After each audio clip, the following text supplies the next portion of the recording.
A black or blank screen on your Dell Vostro desktop is often caused by Windows startup errors rather than a hardware failure. We will troubleshoot boot problems, repair Windows, and restore normal startup. A lot of errors pertain to this problem, and we're going to go ahead and jump into what should hopefully be a pretty straightforward process, guys. And we're going to go ahead and jump right into it. So first thing I'd recommend doing would be to actually go ahead and boot to the troubleshooting utility on Windows 11. So if you do a hard power off 3 times in a row, Windows should automatically attempt to launch the startup repair utility.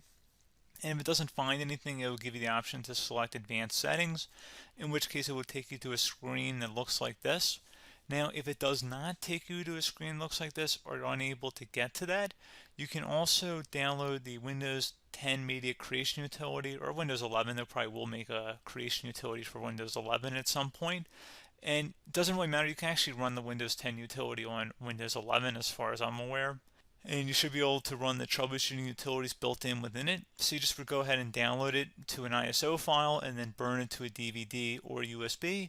It'd have to be about 4 gigabytes or more. It couldn't be a small USB flash drive, and it couldn't be a CD. It'd have to be a DVD. And then you boot your computer from it.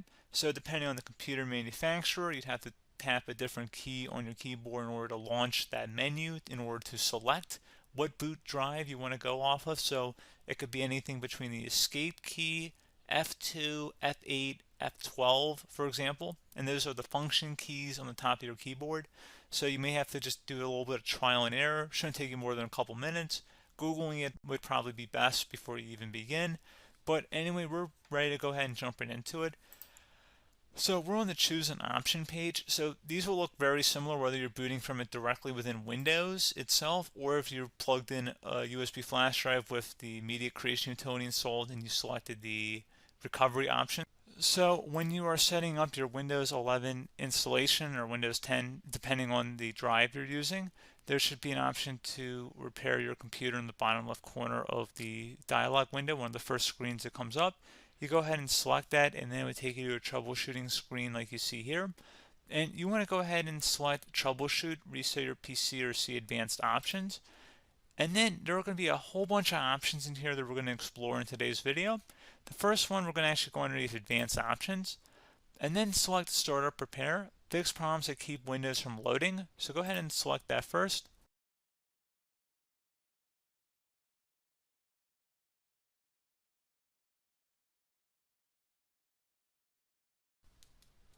Okay, so you can see it could now repair our PC. That was our first option we could try. Something else, if we go back into advanced options here and then select troubleshoot, we're going to go underneath advanced options again. You can go ahead and actually access safe mode by selecting startup settings. And then if you select the restart button, you have the option on the screen select safe mode with networking, which will give you a key on the screen. It'll tell you which key to press to enter that. I believe it's the F7 key. It'll do that for you. I'm not going to go over that in today's tutorial because I don't really want to go into safe mode, but you're more than welcome to attempt that by going into here and then selecting restart. Again, it'll launch another screen. It'll say what key do you want to press, and it'll give you like 7 or 8 different options, and you want to select safe mode with networking. There's also an option for a command prompt too, but that's going to be something we're going to cover later in this video, and we don't even have to go through that in order to access it. So that's why I'm not going to really push for that, because unless you know exactly what's causing the problem, you probably don't need to go into safe mode. Unless you're trying to recover files, in which case then you definitely can go into safe mode, but we're trying to actually recover our computer here. So I hope that makes sense. Something else we can also try here as well would be to uninstall updates, remove recently installed quality or feature updates from Windows. So if you go ahead and select that, you can uninstall the latest quality updates, which generally is the more day-to-day updates. Feature updates are the less regularly released ones, like the big ones. I would equate it to service packs in like Windows 7 and Windows Vista and Windows XP. So larger updates that occur once or twice a year at most. And the quality updates are more just a regular update. So probably obviously depend, it'll take longer if you're going to try and uninstall the latest feature update versus quality update. And maybe you don't need to go back that far. So just giving you guys a couple of pointers with that. Something else you can also look at here, and we're going to jump into the command prompt in a little bit, but you can select System Restore, which will use a restore point recorded on your PC to restore Windows. And this is something I would highly recommend here, guys. So select next. Assuming you have a restore point saved on your computer, you go ahead and select the most recently created one, and you'll select next, and then you'll select the drive. You shouldn't actually have to select the drive. You can scan for affected programs, but we're going to keep it all default here, and then we're going to select finish. So once started, system restore cannot be interrupted. Do you want to continue? I think we're going to select yes. I don't think we have anything better to do on our computer right now, so just give it a moment here to initialize. It will take a couple minutes to run, obviously depending on how large your hard drive is and how much is saved on the system restore point. So just give it a couple minutes here.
Okay, so you can see the system has been restored successfully.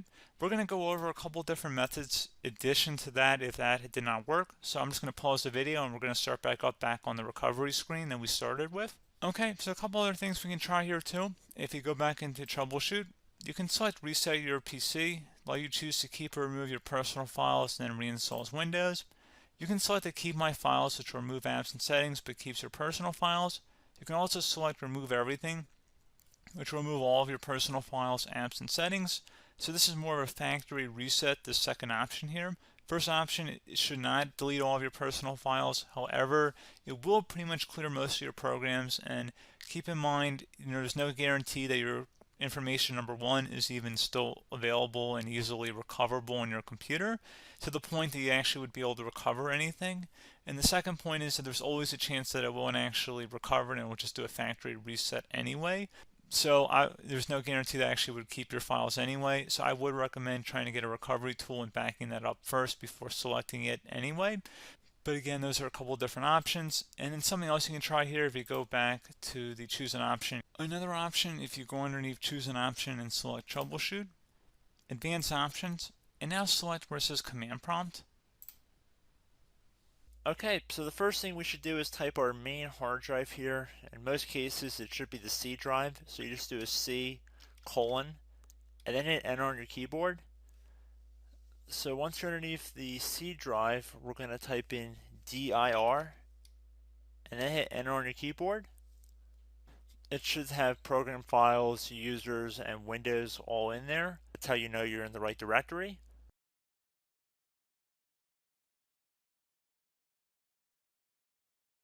In some cases, it might be the D drive as well, so just keep that in mind.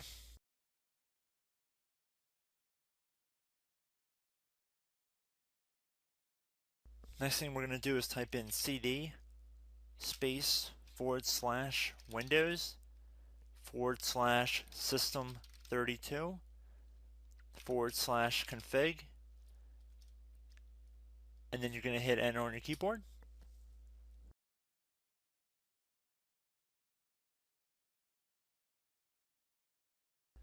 So now you're going to type md space backup.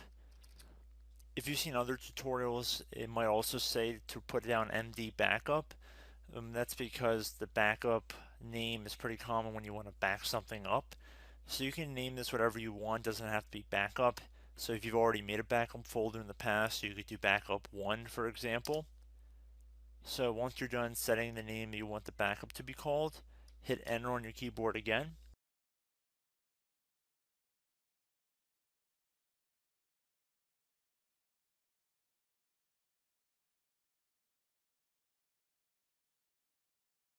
At this point you want to type copy, C-O-P-Y, space, then you want to do the star symbol above the 8 key, then do a period or a dot, whatever you want to call it, then another star sign, and then another space, and then type backup, and then hit enter on your keyboard.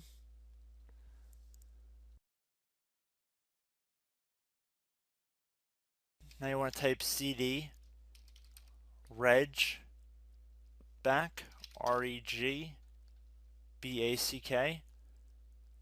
and then hit enter on your keyboard. So now that we are under the reg back, so now you want to type dir again, and then hit enter.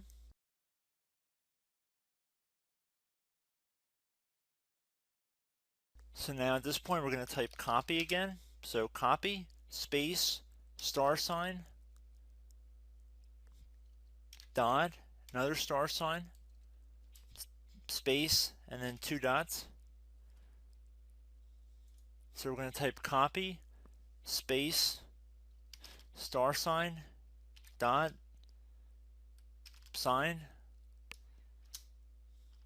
star sign, dot, dot, and then hit enter on your keyboard again.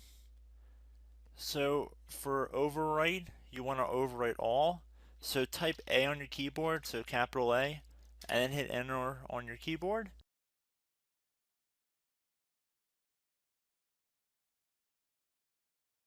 So at this point you should be good to go. You can close out of the command prompt window, and if you accidentally continue to Windows 10 you should be all set.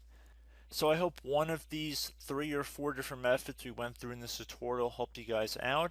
Again, I'm not sure if you guys heard me earlier, but try to go back into your safe mode if possible and uninstall any programs you know might be conflicting with the Windows startup if you can get into safe mode. So just keep that in mind. Something very simple like that could be blocking up everything.